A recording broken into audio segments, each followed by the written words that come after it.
Okay, let's get going. All right, so I asked AI to build a financial plan. I've been getting this request a lot, actually. And what I'm also finding anecdotally is, especially with younger clients, I'm getting quizzed in the middle of meetings because I can tell as I'm talking to them, they're coming at me with questions that they are getting in real time from AI as we're talking. So I thought let's address this head on. And again, I'm going to talk not just about what it got wrong, but I'm going to also talk about what I do use it for, because there is great utility in it. And I do encourage people that when looking at a financial plan or thinking it through, there is usefulness, right? Sure, go to AI. Now, having said that, I saw something recently online from Mel Robbins. I'm going to call her out now because it was problematic. And I was talking with somebody earlier today about this, where she was saying, women in particular are not leaning in sufficiently to AI and they should really use it. And you know what you should do? You should take your financial statements, you should put them in whatever it's the thing that's through Microsoft Copilot. Just go ahead and drop them into Copilot, have it do analysis. I'm sorry, what? Never do that.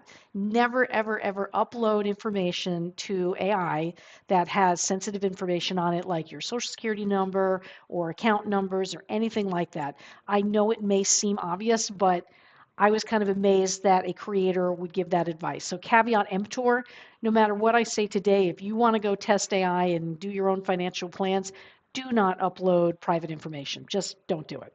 So, having said that, let's get started. AI is everywhere, as you know, and people are using it for email and they're using it for legal questions and medical questions. Heard the term crowdsourcing medicine? That's the latest thing. Investments, yes. Therapy. Frighteningly, now I heard somebody trying to get a marriage license for their avatar online. Very weird stuff. Travel planning. I had a friend who scheduled his entire Paris trip through Claude and did very well. So naturally, the question keeps surfacing, right? Do I even need a financial advisor anymore? Now, it's going to sound self-serving. I'm going to say it could be useful, depends on your situation, but I don't think I'm out of business anytime soon. But I do understand why people ask, right? Because the technology is very impressive. Like I said, I use it myself. I'm not anti-tech at all. I am not a Luddite. I would be what would be referred to as an early adopter, but I wanted to test it.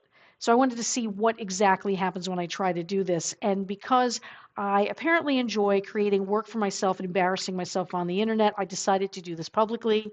And the experiment turned out to be very revealing. Okay. So, first thing I'm going to say, we've got this disclaimer here, the obligatory compliance slide, where everyone remembers that investing involves risk and that lawyers remain undefeated. There's a lawyer on this call. You're undefeated. So while you absorb this very reassuring language, I'll just mention that nothing today is individualized advice. We are talking conceptually about how planning actually works.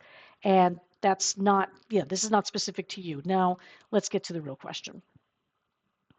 Can AI replace financial advisors? So it's coming up all the time. This question comes up implicitly, it comes up explicitly, indirectly, directly, because why not, right? Because maybe people could save time, because who doesn't want to hear at 2 o'clock in the morning how great they are for asking and, saying, that's very insightful, Jennifer. Here, let me tell you about your plan. I mean, like, people just want to do it when they feel like doing it. They don't want to have to like schedule a time to speak to somebody and, pull things that, they may not want to have to deal with finding. They just want an answer, right? So the problem, though, is that AI sounds persuasive. It answers quickly, it answers confidently, but confidence and expertise are not the same. Most people are actually not particularly good at distinguishing between fluent language and reliable judgment, and our social media ecosystem is proof of that. So AI does sound pretty authoritative, even when it lacks context. And in financial planning, context is basically everything. Okay. And people are increasingly bringing very real financial questions into these systems. Okay. So people are starting to ask about investing, retirement, taxes, estate planning. They're asking about layoffs. They're asking about stock options. They're asking about Social Security, inheritance decisions. And I get it, right? Like I said, it's fast, it's free, it's available at 2 a.m., it's never embarrassed, it's never going to embarrass you, it's never going to be judgmental. Wouldn't want that, right? It feels like a supportive experience. And sometimes the answers sound intelligent, which is exactly why this matters. So rather than speculate, here we go. I tried something, okay? I tried to ask for a plan, not a trivia question, not what's a Roth IRA, not, how much you can contribute to a 403b plan, nothing like that. An actual exercise. And immediately the first problem showed up because financial planning looks like a math problem, okay? But it ain't. Financial planning is not. From the outside, it appears mathematical. People are imagining spreadsheets. They're imagining projections. They're imagining Monte Carlo simulations for those of you who know that we even use that in modeling. Investment models and portfolios. They're talking about tax calculations. And of course, those things do matter.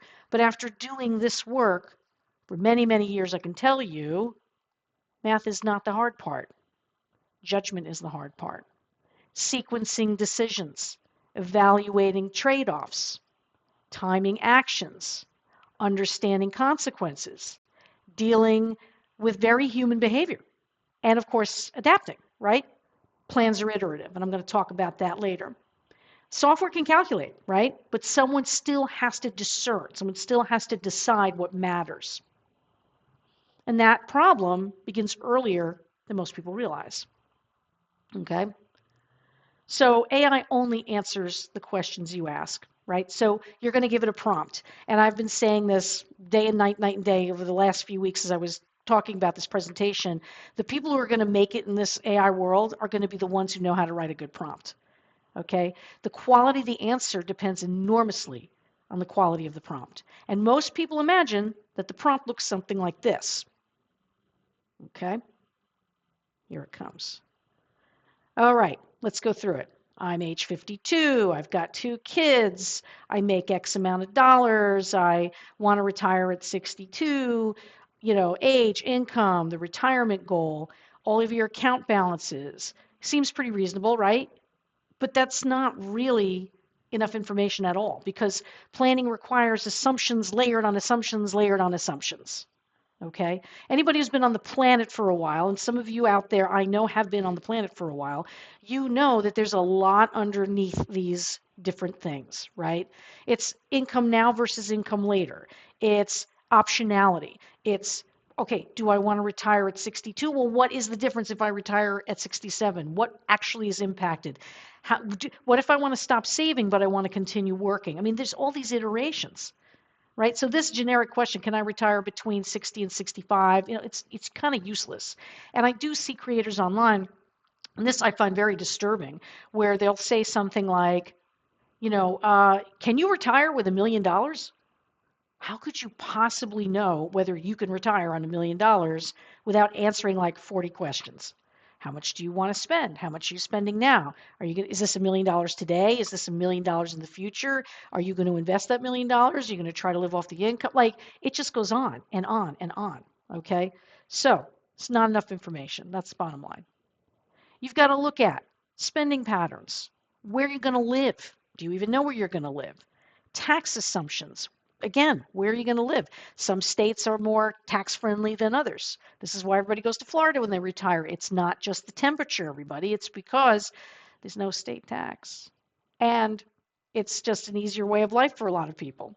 So you've got retirement location, the taxes, Social Security timing. Automatically people say, well, you know what, I'll take it at 70. Well, maybe that's not prudent. Maybe there's other reasons why you would take it earlier. And I'll get to those. Longevity, this is huge. I have a client who has deep longevity in her family, and her plan is heavily impacted by this. So her grandmother made it to 106. Mom's looking like she's raring to go. She's doing really great. My client is very healthy. We took the study out to 100. That's pretty high, right? That's higher than the normal analysis because she is sure that she needs to game for that. She doesn't have a spouse. She's a single earner. She's a great saver. Boy, what a model client. She is terrific. She's planned. She has her estate plans. But the bottom line is longevity is a huge issue for her. And if you just throw that into a plan, like you don't ask, like, If you don't ask yourself, well, gee, how long could I potentially live for? It's kind of a dark topic, but it's pretty important. The longer you need your money, the more you're going to have to save, and the more cautious you're going to need to be in your assumptions. May we all live that long? But it's a very important question. Inflation. So there's different schools of thought about inflation. I know longitudinally what the analysis says. And the analysis is saying that it's lower than what it appears to be today. But anybody who lived through the 1970s can tell you, and in the 80s even, how painful inflation can be. So it chastens people. So you have to deal with that question to say, well, geez, what if I retire at a time when inflation is very high? How do we factor that in? Excellent question. And some of that is not quantitative, it's qualitative. Family obligations is another big one, right? You're dealing with sandwich generation stuff, parents, aging parents. I mean, it goes on. Risk tolerance is a big one. People think they know what they can tolerate. My experience shows that they don't necessarily. One question I always ask is, what did you do in '08 when I'm interviewing somebody who might be a prospective client? And if they tell me they bailed out of the market and didn't know when to get back in, that tells me a lot about their sense of risk. Even if out of their mouth they say, no, I love being in stocks, I want to be aggressive. Lie. It's just not true. It's just not true because you can tell behaviorally where people go. Okay. So what does a real prompt actually look like? Ready? This was great. There you go. I remember I was putting this together. I'm like, okay, what else do I want to put in there? All right, I got to clarify this. We got to clarify that. We have to have the optionality. So we've got, what is the withdrawal strategy? Is it 4% rule? Is it something else? How do they save? Do they save opportunistically? Are they disciplined in their savings? What kind of debt structure do they have? How do they want to be allocated now? How do you want to allocate them in retirement? What are the base inflation scenarios versus alternatives, like I mentioned? Healthcare assumptions, Medicare A, B, IRMA, all these different, it just goes on, right? So we're also looking at probabilistic analysis.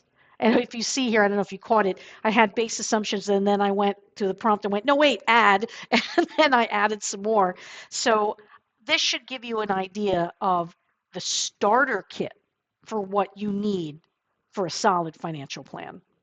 Who do you know is going to write that prompt?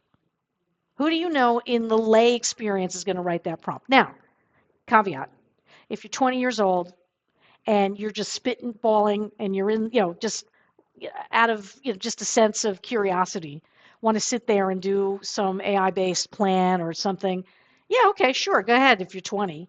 I'm not relying on AI at 56 years old to give me the game, to tell me how this is all going to look. I would absolutely mistrust that on many, many levels. So a lot of it also depends on where you are in life. I really should have said that from the start. Young people, go for it. Educate yourself. Learn terminology. It's a great tool for that. But when you're starting to get really serious and you're seeing that runway, you've really got to ask yourself, okay, do I really want to trust some rando algorithmic, scraping and AI noise and possible hallucination to tell me if I'm able to retire? I, for one, not up for that. Okay. Okay, so here's the prompt. Let's just see if there's anything else I wanted to mention. Okay, so, and this assumes that data is complete. Okay, it's never complete. So basically what happens is when I start to talk to a client, it's one of the least appreciated realities of planning is that the inputs themselves are pretty unstable. Accounts are missing. I had somebody call me the other day. Now, this person's been a client for 6 years. She's like, I found an account I had. I forgot I had. Oh, I forgot. Now, I mean, was it a huge amount? No, but it was out there. It was an old 401k plan. She happened to find a statement. Gee, I wonder what happened to it. I went and looked for it, and I still have money over there. This happens all the time. This is also the case why we tell people to consolidate, because over a course of a lifetime of a 40-year work history, people lose stuff. Like, they just don't remember. I had a client once who, quote, lost a statement for a $250,000 401k from her 30s, and she was in her 60s. He just totally forgot about it. Now, I, for one, would not forget a $250,000, but that's me. That's kind of what I do. So the point being that the reality is when you're putting information into AI, you can remember all the things that you need to remember, My job is to remind people, hey, let's take a look. And even when I do that, even when I interview people, even when I do a 90-minute intake and then they send me supplemental data and I go through the whole iterative process, there's always something missing. There's always something out of date. There's always estimates that are wrong. People generally underestimate what they spend. I mean, that's human nature, right? It's almost never right. The tax assumptions, the goals, they evolve. The family situations change. That's where I say planning is iterative. And an advisor is constantly refining the model as reality changes. That's very, very different than answering a static prompt. And this leads to the core distinction in the entire presentation, okay? So what happened? So AI produced a reasonable answer. It's like, okay, you could afford to, when I did the first prompt, you could afford X, Y, and Z, probably, probabilistically. AI processes information incredibly well. The math was correct, okay? So that's great. But financial planning is not primarily an information problem. Okay, context was missing and it's a judgment problem. When advisors actually build plans, we are simultaneously evaluating what's actually happening in someone's life, what decisions matter now versus later, what is the money actually for, and how does one decision ripple across and affect everything else, right? And then fundamentally, who stands behind the advice if things go wrong? That last piece matters more than people think, which is why generally, for the most part, I only work with clients for whom I do plans because I need to stand behind the financial advice I give them. And if I don't understand what they're doing and what they want, what motivates them, what scares them, what keeps them up at night, what's coming down the pike for them, then how do I stand behind, say, investment recommendations? It's hard to do. It's harder to do than you think. Okay. So, and to be fair, though, to be fair to AI, the answers produced are not ridiculous, right? The output sounds intelligent. The math was generally fine. The language was polished, but it skipped the exact questions that determine where advice actually works. It generated, this is the term I'd use, it generated a plan-shaped object, but it didn't generate a real plan. And that distinction matters a lot because financial planning is not just information arranged coherently. It's a sequence of decisions connected to a human life. And despite all of this, here's what I think that it did that was useful. I use AI regularly, like I said, and it's generally excellent at moving things quickly. It processes information really quickly. Okay, you can get an answer right away. Okay. Oh, it skipped a slide. Anyway, that's my fault. Basically, it's an it's an underpaid intern. Okay, so I pay, what is it, however many dollars a year for ChatGPT, and it can summarize information, it can organize my research, it can explain concepts, it can draft documents, it can help think through scenarios, and I love AI as an intern. That's really what I love it for. It drafts, it summarizes, it accelerates, but the intern does not sign the plan. Okay, the intern does not absorb liability for a bad recommendation because speed and intelligence are not the same thing. Or my husband, who's a role play gamer, will say wisdom and intelligence are two different stats. Totally true. And this is very applicable here. They fail because of human behavior, right? The issue is not, I lacked a spreadsheet. The issue is not, I made a bad decision under stress. I'm sorry, the issue is, excuse me, I made a bad decision under stress. So in other words, let me rephrase that. So let's say we're talking about inflation assumptions. The decision is not whether it's 2.5% versus 2.75% inflation compound over 30 years. The decision that you made when you sold all your stock and went to cash at the bottom of the market and eroded your capital that you were going to need to grow in retirement, that's a bad decision made under stress that will blow you up.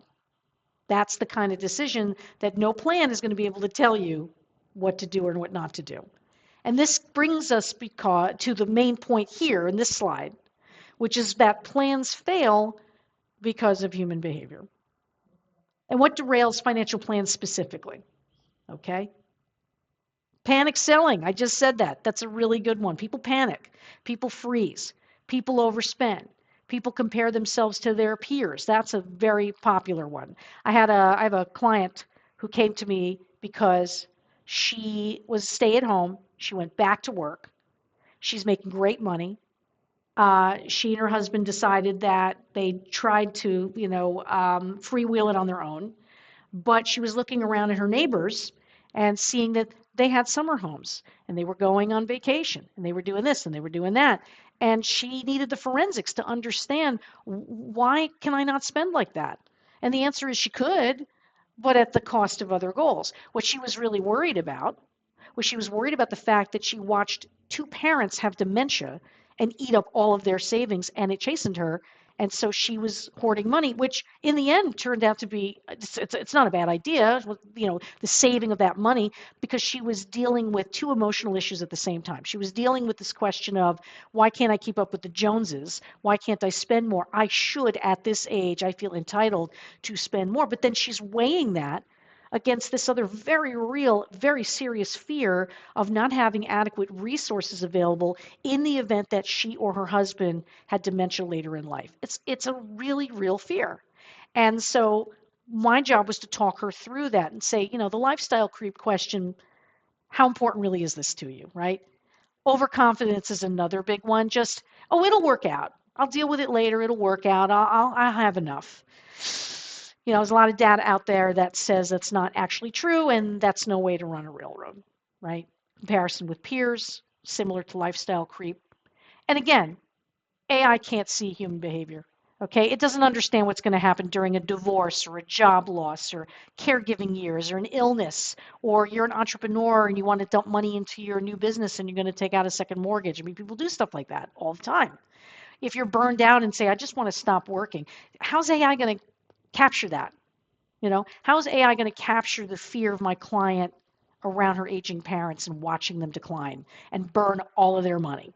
Like it terrorized her. And I get it. I had a family member with dementia. Luckily she had a pension from the city, New York City, and it really saved her bacon. But even within that, there was still a drawdown of money and she didn't have a lot. And luckily it took her through the rest of her life, but she was very fortunate in the era of pensions. A lot of people are not in that position. And this preys upon people's minds, especially in the sandwich generation. They're looking at their kids, staring down college, then they're looking at their parents, and they have to evaluate those things. No AI on the planet's going to help you do that. It's very emotional.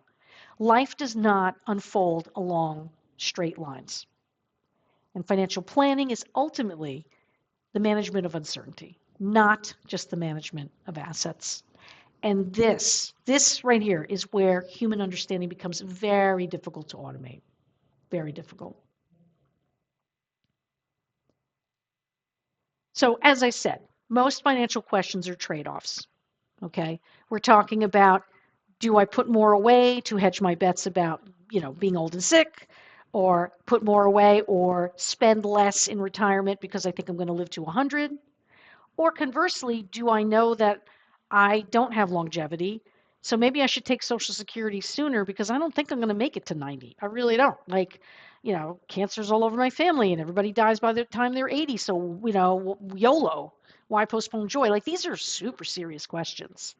Emotional responses to risk, too. Okay, what happens if the Strait of Hormuz closes for 2 years and, oil prices are crazy and my utility bill is $1,000 a month and I want to start retiring? Like, is this the time? The stock market's falling apart. Like, there's emotional response to that. So part of determining what to do is to think through those emotional responses to risk. What kind of prompt are you going to have to write to do that? Then you're also talking about relationship dynamics, family systems, trade-offs like, okay, this is a perfect one. Pay off the mortgage or invest the money. That's a really, really good one. Okay. And I'll tell you, sometimes there is a case for either. Look, let's put it this way. I have a client who has a lot of cash. And by rights, it would make sense, quote unquote, on paper, to buy her mother a home and take out a small mortgage. But I said to her, look, you've just created this war chest for yourself. You're telling me you're nervous about getting laid off. You make $800,000 a year. Now, I wish I had this problem. That's a great problem. However, that money could go away like that, and your stock could go away like that. I'm telling you, knowing you as long as I have, I've known you for 10 years. Personally, I think you should buy the place outright, not finance, because you're going to be an emotional wreck if you buy this place for your mom and you take a mortgage and then you lose your job. And it doesn't matter that you have all that cash because you are accounting for that cash to be available in case you lost your job and it took you 2 years to find another job. And she said, you know what, you're right. I said the arbitrage of, taking out a mortgage. I said the mortgage rates are a little high and you're not going to necessarily make it in the market. So I don't want to game for that. And just emotionally, I know her. Like, I just know the AI may have said, logically speaking, if you invest this money, blah, blah, blah, blah, blah, you're going to make more longer term than it would be the, maybe so. But that doesn't answer the question. I'll give you another example. I'll give you a personal example. I'm very aggressively invested in the markets over here on the long term. I have a very big barbell strategy. So in the nearer term, I have treasuries, I have T notes, because psychologically, it's comforting to me. I come from trauma. I didn't grow up with much. So for me to know that there's very safe money available in the short term is psychologically very powerful for me. You know, and then the rest of it, if it's long term, I can, put it in that bucket and not think about it and let it cook. But I need to know I have an outsized amount in the short term to give me peace. Now, somebody may argue, nah, you know what, you should be more in this kind of fixed income or this or that or alternatives. And yeah, I get it. Maybe so. But an AI prompt is not going to understand that I have money trauma. An AI prompt is not going to understand that psychologically that may be very disconcerting to me. Okay. So again, the mortgage question is a great example. I have another client who has plenty of money and a very low interest rate mortgage and is obsessed with paying it off soon. Even though, honestly, it doesn't really make sense from a dollars and cents perspective. They've like got a 2.75 rate fixed mortgage that's not very large at this point. They're like, we got to pay it off. Got to pay it off. I don't want to carry debt. I don't want to carry debt. I want to get, and you know what? I respect it. I respect it. It is not the most financially prudent decision, but it is the emotionally appropriate decision. What gives you psychological safety? What trade off aligns with your values? Okay. What allows you to sleep at night? How are you going to ask AI, can you please tell me what it's going to take for me to sleep at night? The mathematically optimal answer is not always the emotionally sustainable answer. And this is why financial planning remains deeply human. Math is easy, psychology is not. And again, we go to this issue of sounding confident. AI systems hallucinate. They use old information. I actually, whenever I ask AI for an update, so sometimes I'll be like, I don't know what the current level of, what the current standard deduction for single filer, add X bracket, whatever. Um, you know, Whatever the tax question is. I always ask it for a citation, and I always ask it for a link to the page at the IRS that I can go pull. Because the IRS web, the web search, it's okay, but AI is faster. So I'll say, give me the link or give me the document where it says that, and then I can go reference the actual IRS document. And I think that that's important when you're looking at information that you're putting in or asking, especially in a financial context. You say, well, what's the average rate of return of equity? You got to really get sources because it can hallucinate. It could use old information. It could omit critical assumptions. It could confidently state inaccurate conclusions. And the danger is that that language sounds really authoritative. Confidence is not the same as accuracy. Anybody who has a teenager knows that. Oh, yeah, mom, it's fine. Yeah, totally. Meantime, you're like, that is so not fine. My daughter just asked about, hey, mom, I think I want to drive across Ireland by myself. She's 21. Okay, she can barely rent a car. And I'm like, she's so confident. I drive. I drive in Los Angeles. I know how to drive. It's great. No problem. Sounds really confident. I'm like, you don't even know how to change a flat tire. What are you going to do on the way to Galway when the tire breaks? Like, and you're alone and you're 5'0" and like 100 pounds. Like you're confident. That doesn't make you right. So, like I said, anybody who is a teenager knows confidence does not equal accuracy or judgment, right? And especially this is true in areas like I said, tax or state law. That's tricky. Do you really want to be playing around with the state law? You know, Looking up stuff about what to do with your, with your estate planning. Would you really want to go to the internet for that? You could go to the internet and learn more about, okay, well, what does irrevocable trust normally do for me? Why do people get those? Why do people get irrevocable trust, put them in place? What is a pour over trust? Like these things are great to look up to understand conceptually, but for applied purposes, when you want to, I'd rather you go to an attorney, honestly. I mean, I just had a conversation this week with a lawyer with regards to, like, if you had gone in and asked it a specific question, so in this particular case, somebody has a co-op in New York City, and the question is, do we put it in a trust? Do we put it in a revocable trust? A revocable trust, not an irrevocable trust. And the answer he gave was, it depends, like, and we went through the whole, oh, it depends thing. AI is never going to say, it depends, well, what's the issue with this person and what are they worried about? And, the board may push back and is it worth it? And like, how many errors are there? And, we needed a lot of discussion to come to the conclusion that no, it probably wasn't a good idea, even though on paper, it would be told to us that that should go into a revocable trust. Like, you should put all your assets in a revocable trust. You could look that up on any AI engine, and it'll tell you that could be a really good idea. But in this case, it was a terrible idea for a lot of reasons. So again, very confident, not necessarily right. Okay. So as I said, AI can calculate the answer, but it cannot decide which answer fits your life. And I do think AI will improve planning tools dramatically. And AI is already being fed into planning software. There is stuff out there now that's being field tested and some early adopters in the AI space as it applies to financial advice. Definitely has utility. You know, it's great. I'll give you a great example of how it's helped me in portfolio analysis.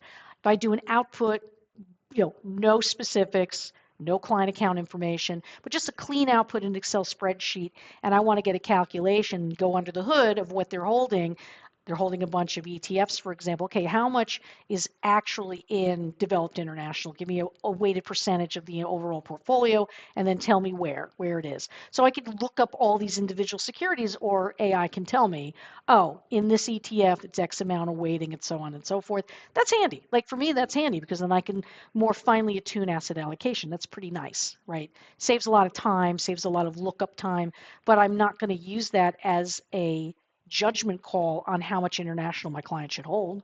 That's not my source for that. It's an aggregator of information.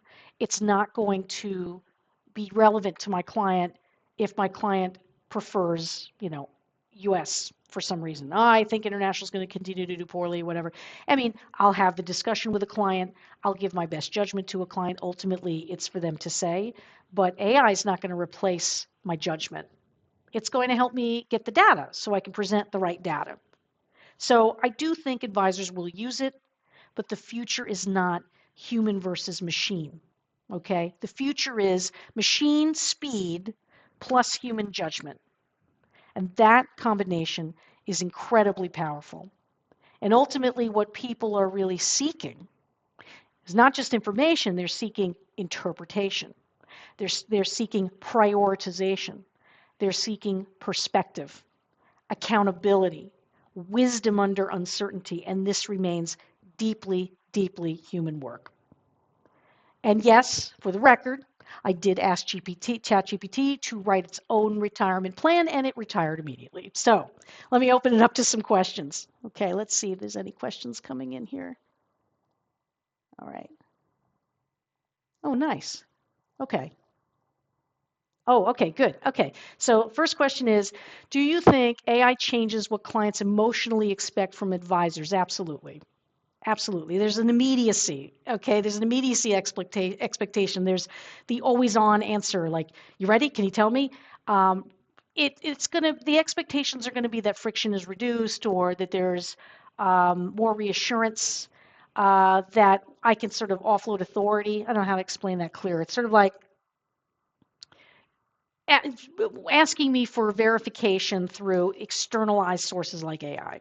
There's going to be an expectation that I checked my work, so to speak, so that my role turns into an interpreter of information versus a provider of information? This is very sophisticated territory. I think it's a great question. I think that it will put pressure on advisors to be speedier in their delivery of information. Like, why would it take me a week to research something for a client when I could just go check AI and come back to them? It's a fair point. It's a fair point. Although, interestingly, I do find I've had a couple of clients say to me, "Hey, can you give me like an answer to X question?" And you know what? I don't want to go to ChatGPT for this because I like, I could go get a dumb answer from ChatGPT. So that actually was very encouraging to me because they were like, any idiot can go ask this question, but for me specifically, what do you think? I was like, this is music to my ears because they did get an answer that they felt was insufficient. And then they came back to me and said, this doesn't feel right. What do you think? Conversely, I do think there's an there's an expectation from clients emotionally that they're going to get a lot more agreeability from me. I'll give you an example. I had a client or have a client who has a concentrated position and they are okay financially. It's fine, nothing crazy, but it does create a certain degree of risk and they're in a drawdown phase. And because of some uncertainties and certain variables and restrictions and things, it'd be kind of prudent at this point to reduce that position. And we started doing that. But there's a lot of historical bias. Oh, this stock has done so great historically. It's been fantastic. I don't want to let it go, blah, blah, blah, blah, blah. I'm like, right, I understand. We're not going to sell all of it. And there's tax implications, but you're in a window now where you're not earning anything. It's a great time to sell because your tax liability is going to be nil. So you have all these gains. So anyway, there's all these reasons why it would be a really good time to trim a position, right? There's a lot of logic behind it, given where they are, given what their needs are. And so they came back with a bunch of emails with really detailed questions that had clearly come from ChatGPT, clearly. Because, well, what about this tax implication? And again, what it told me was, as we were reading it, I was talking to my partner about it, he's like, they don't want to sell the stock. That's what this comes down to. They don't want to sell the stock, and they're going to prove to you why they don't want to sell it because that's a great idea. And ChatGPT is going to be the method by which they convince you that they're right and that they shouldn't sell. And the answer is they should sell logically, but they shouldn't sell emotionally. And that goes back to the emotional content stuff that we talked about earlier, which is at the end of the day, they don't want to sell the stock. They don't want to sell the stock. It doesn't matter that it's the right thing to do. I could talk about risk all day. I could talk about balanced portfolios and diversification all darn day. I could talk about tax all day. They don't want to sell it. They don't want to sell it. And they have a right to hold it. But with caveats to say, okay, you want to hold it? Just say you want to hold it. ChatGPT isn't going to magically convince me what, over a dozen years of experience in this work and my partner of 30 years is suddenly magically not going to, we're not going to change our minds because you looked up tax code. So I think what it's telling me, what that example is telling me, is that clients are going to expect less friction and more agreement because of what homework they did. And so I'm going to spend a portion of my time with clients disabusing them or recontextualizing complicated questions and informing them, say, you know what, I get why you're saying that. And you have to be kind. Like this love for my clients. I love this couple. They're terrific and they're getting to their goals and I love this for them. But I'm like, okay, you don't want to sell that position. That's fine. But the AI part, she really wanted me to agree with her. She really did. I'm like, I don't. So that's the emotional expectation. I always got to be on. I got to be quick. I have to be agreeable. And so there's this authority shift. The idea is, well, the AI is right. Are you sure you're right? That's fine. You know what? It's good to be challenged and it's good to be tested on the rigor of what I know, right? And there's always room to learn, especially in areas that may be weaker, right? But for something like that, it was pretty funny. So it's a sophisticated area. I hope that answers that question. Okay, wait. Oop, another one came in here. Let's see how we're doing for time. Oh, we're good for time. So what kinds of financial mistakes are actually, what is that? What kind of financial mistakes are actually identity mistakes? I'm not sure what you mean by that. Okay. Okay, so I think if I'm getting this question right, Financial mistakes is, the idea of like maybe you sell at the wrong time or you buy at the wrong time, something like that, or you overspend. But what really is under that? I'd say from an identity standpoint, I would say this falls under the heading of money trauma and biases. There's all kinds of cognitive biases around money. Just to put this in perspective, some years back, the Nobel Prize for Economics was given to a person who focused just on behavioral finance. Forget about, statistical information and, modern portfolio theory and all of this. He focused on behavioral. Like what drives outcomes in planning and in financial lives is behavior, right? And the emotional and intangible stuff around that. So I would say identity stuff would be like what's going to affect your plan, status spending, um, comparing, inherited beliefs about money. I mean, I'd go on all day about that. What money is and what money isn't, and what happens if you're in one social class and you move into another social class, and the baggage you take with you, up or down, right? Loss of status, that's a huge one, right? Especially if somebody has a career and has done very well, and then all of a sudden there's a shakeup, and they've been spending like a drunken sailor because it's always going to come in. That bias I see a lot. That train is never leaving the station, and the answer is everybody has their turn at the wheel. Eventually, sooner or later, you're going to get disrupted, right, in your life. And how you cope with that is what's going to partly inform a financial plan, right? What's your identity if you lose your career? What are you going to do with that? What are you going to do with your money if that happens? So are you going to apply inherited beliefs and maybe make some choices that are not as helpful to you in the longer term or the shorter term? Possibly. I would say identity around career is a big one. I would say status is a big one, and comparison. And then there's fear. I think that the identity of not wanting to go back to something in the past. I came from something hard. I'm never returning to that. Fear-based accumulation. I can understand that personally. I've had to resist that urge. So I'd say that those would be the identity-based mistakes. I am a person who X, and therefore this is what I'm doing with financial decisions. And that isn't always logical. Okay, so let's see. Oh, another one on that point actually is also the identity of being a working person. Oh, that's huge. Let me talk about that for a minute. So the identity of being a working person heavily informs people's financial decisions because harder than even say going into the working world or becoming a parent or these big life changes is retirement because you're going from a lifetime of earning money to earning no money. So that's a big change for people. And I would say emotionally, it is the most defining moment financially in your life. Financially, I'm not saying, identity in other ways, but financially defining. You go from being in a working life to a non-working life. And that the ability or inability to make that transition is very much an identity thing and really, really informs your financial plan. Incredibly. Very few people say, yep, going in the rocking chair and I'm done. I don't see that. You would think I'd see that more than I do. There's always a few people who are like, I can't wait to get out. I'm going to retire and I'm going to go play golf. And those people exist. More often than not, people feel like they're stepping out of a moving vehicle and are terrified. That's much more of what I see. So they're going to hang on to being a working person, and that informs the identity and the financial decisions. Okay, that was kind of a long one, but could here's a good one. Okay, could AI actually make bad financial behavior worse?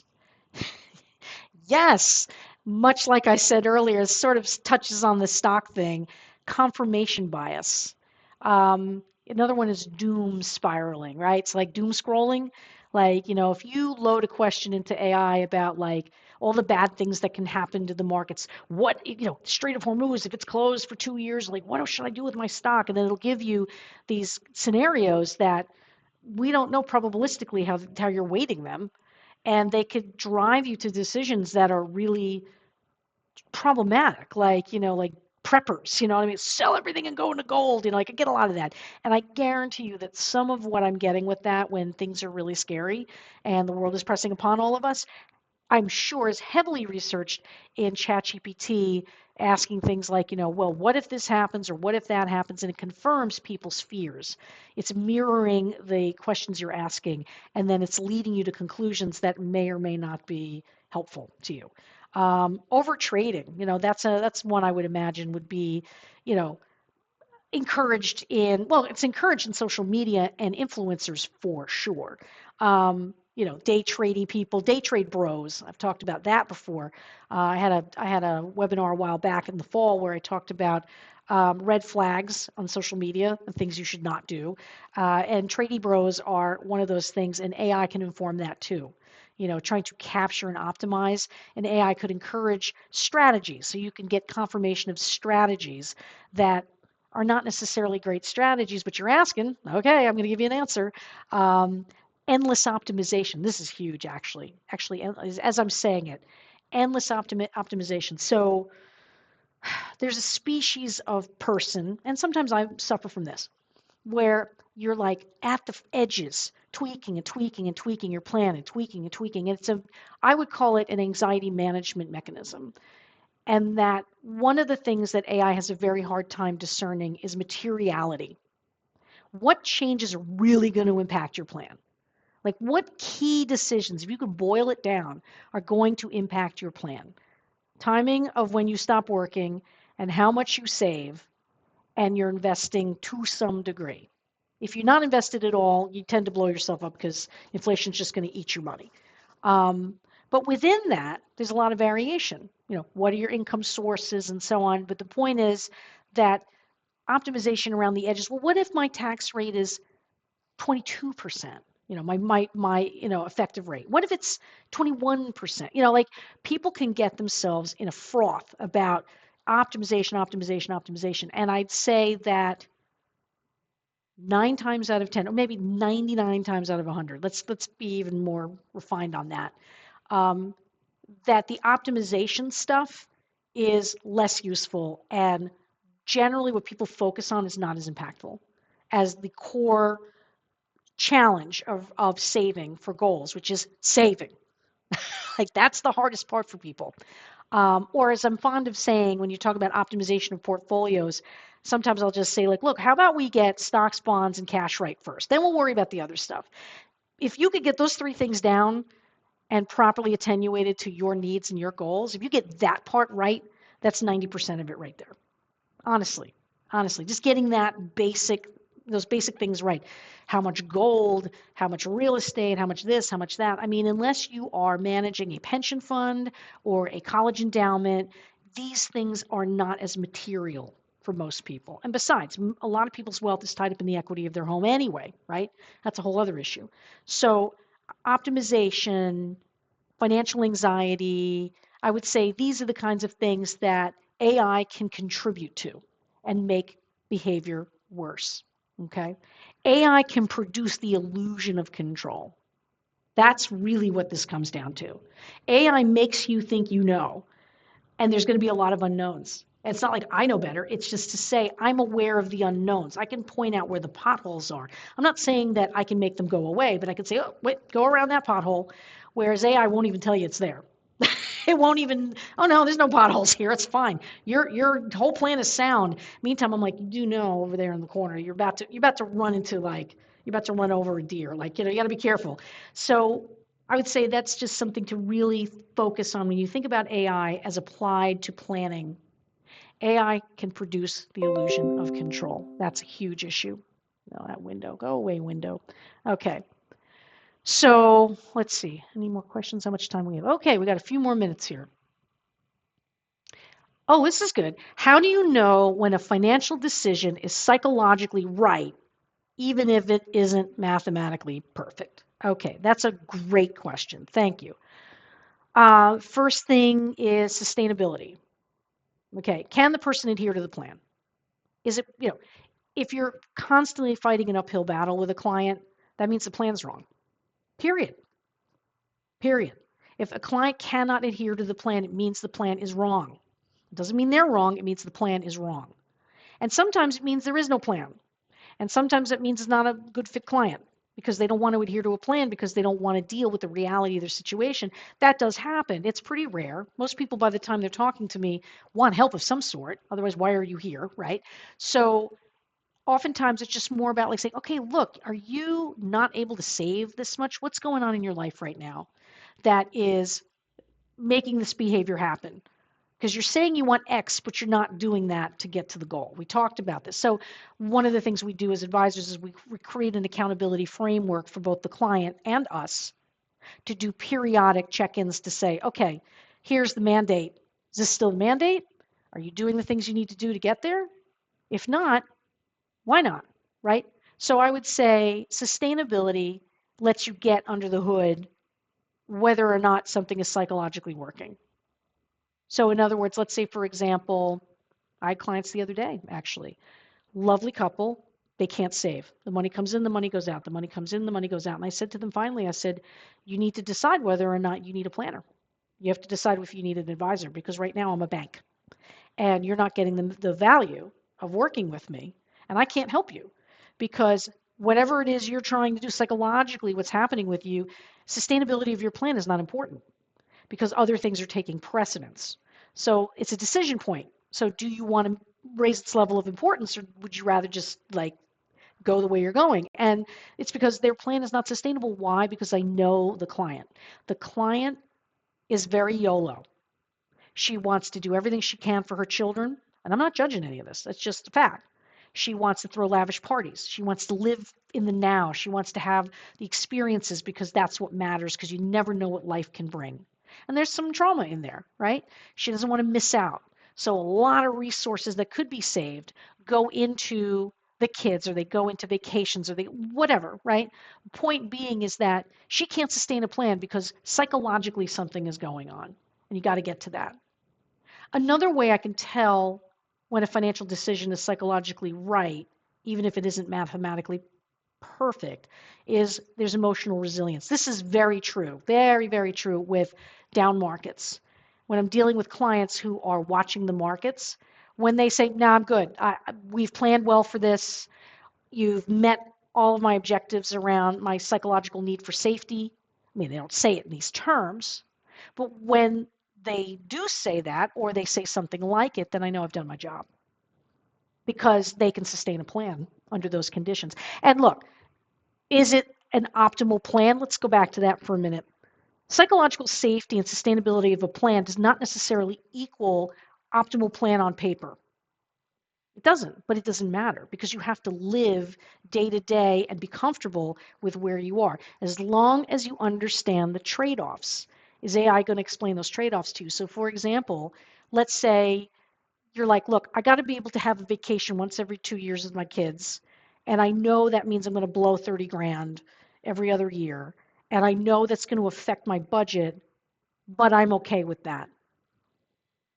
Outstanding. Then that's what we're going to do because emotionally, that's going to make your plan resilient. You're going to be able to sustain your plan. You're going to stay on budget in the other years because you've accounted for this thing that is so emotionally important to you.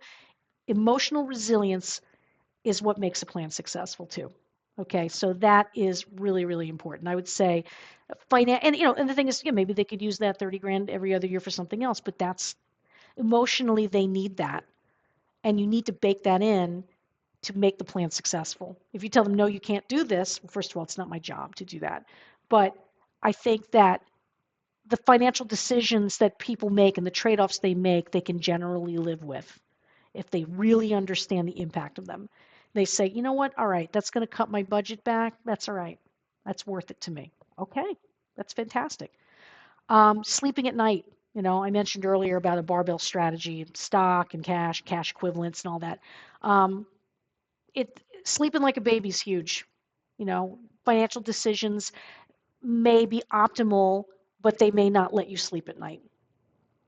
That's what it comes down to. It would be really best at your age and your level of assets and your goals to be 70% equity. And the person says, "There's no effing way that's going to happen. I will vomit every time the market drops 10%. I just can't do it."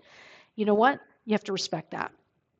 Okay, so a successful financial plan and good decision making factors in the sleep at night factor. Okay, that's psychologically right for somebody. But then again, you say, if you're underinvested, this is the impact on your plan. Are you okay with that? Are you okay with that? Yeah, I'm okay with that. Hey, misconcentrated position trying to talk me out of, advising to sell it. Are you okay when Apple goes down 40%? Are you okay with that? Because you think it's going to come back. Are you going to be able to sleep at night? She says, sure. And I'll be like, okay. So sleep at night is a huge factor here. It helps you avoid fragility. Okay. It's a really, really important concept. There's the difference between win or lose on a financial plan. All right, where are we at? Okay, I think we've got 5 minutes left. Do we have one more? Oh, one more question. Oh, okay. All right, last question. Do you think AI will make people more financially informed or just more financially overwhelmed?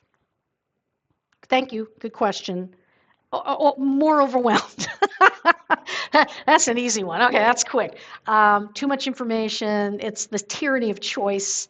It's overanalysis. It speaks to that thing about optimization and too much going on at the edges, not enough at the center, right? The key decisions, conflicting recommendations. Like it'll tell you one thing, but then you change one variable. Now it's telling you something else, and you can't discern. I mean, it's just pseudo expertise, right? Like influencers, finfluencers. Okay. Um, yeah, I mean, please go ahead, put in, can I retire on $1 million a year and see what it says, right? Like, it's going to be, it'll be painful. It feels very, I think it's nuanced, but I do think that there is a point at which more data obscures the important data. More data obscures because there's so much noise going on and makes it difficult to pick out which parts are the most impactful to you. We spend a lot of time with clients talking about that, a lot. It's like, no, it's not going to matter. It's okay. You could do X. It's not going to impact your plan.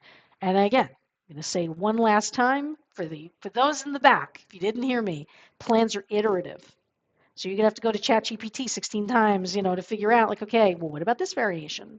What if I want to buy a house? Or what if I want to just rent and then eventually I'll move? And then what if I want to move to Europe? And then what is going to happen? And then what if I wait? What if I continue to work or work part-time? Like that kind of analysis, you need to iterate your plans. And that could get super confusing for people in the ChatGPT era. It's going to be very, very hard to parse all of that. And I think that I don't recommend it. What I recommend, in short, is everybody's situation is different. You may or may not need planning assistance. I'm not going to come out and say, yeah, you definitely do, right? It's not for everybody. And some people do just fine. However, if you're going to take this project on and you're going to want to learn more, I would say that depending on the stakes, you may want to look at talking to somebody. So that could be me, could be someone else. If you want to talk to me, no prep required. I don't do hard sales. Those of you in the audience who are my clients, I'm not a hard salesperson. I just don't roll like that. If you want me, you'll know, right? I'll look at where you are. I'll tell you what I see. I've turned people away because they're not ready. I have said to people, you may want to do this, and they're not ready to do it. Or, so it runs in both directions.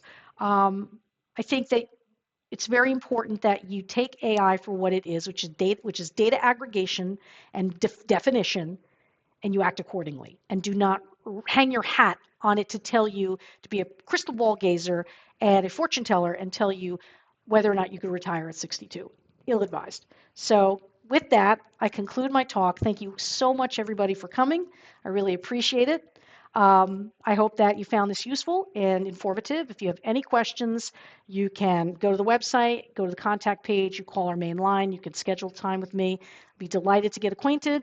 Clients, I expect emails from you and questions.